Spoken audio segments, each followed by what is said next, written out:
Doğu Türkistan'daki Çinli yetkililer Uygur insan hakları meseleleriyle ilgili bir basın toplantısı daha düzenledi. Sözde Xinjiang Uygur Özel Bölgesi Yerel Hükümeti Sözcüsü Xu Guojiang, dün düzenlenen basın toplantısında ABD'nin Doğu Türkistan'ın bilgi teknolojilerinin gelişimine katkıda bulunan Çinli şirketleri karaladığını söyledi. ABD Ticaret Bakanlığı 15 Aralık'ta Tianjin merkezli Tiandi dahil 36 Çinli teknoloji şirketini kara listeye aldı. ABD şirketin Uygurlar ve Kazaklar gibi etnik azınlıklara baskıya, toplu gözaltılara ve ileri teknolojileri kullanarak gözetlemeye maruz bıraktığını açıklayarak şirketi insan hakları ihlalleri yapmakla suçlamıştı. Çin'de imalat ve imalat dışı sektörlerdeki önce ekonomik aktivite verileri Ekim ve Kasım aylarının ardından Aralık'ta da büyüme eşiğinin altında kaldı.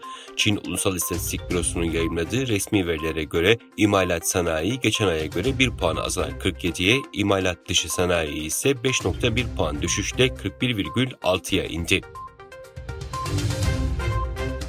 Dünya Sağlık Örgütü Çinli yetkililerin ülkede vakalar artış gösterirken daha fazla gerçek zamanlı koronavirüs verisi paylaşması gerektiğini söyledi. Dünya Sağlık Örgütü Pekin'den aşılanma oranları hakkında da bilgi istediklerini açıkladı. Ajans Çin'e yardım etmeye hazır olduklarını, özellikle aşı şüpheciliğiyle mücadele konusunda destek sağlayabileceklerini vurguladı. Güney Kore ve Japonya, Kuzey Kore'nin 2023'ün ilk saatlerinde balistik füze denemesi yaptığını bildirdi. Japon denizi yönüne fırlatılan balistik füze havada 400 kilometre kat ettikten sonra denize düştü.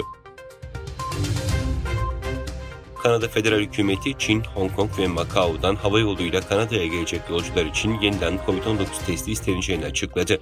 Çin'den gelen yolcularda COVID-19 testi isteyen ülke sayısının 11'e çıktığı bildirildi.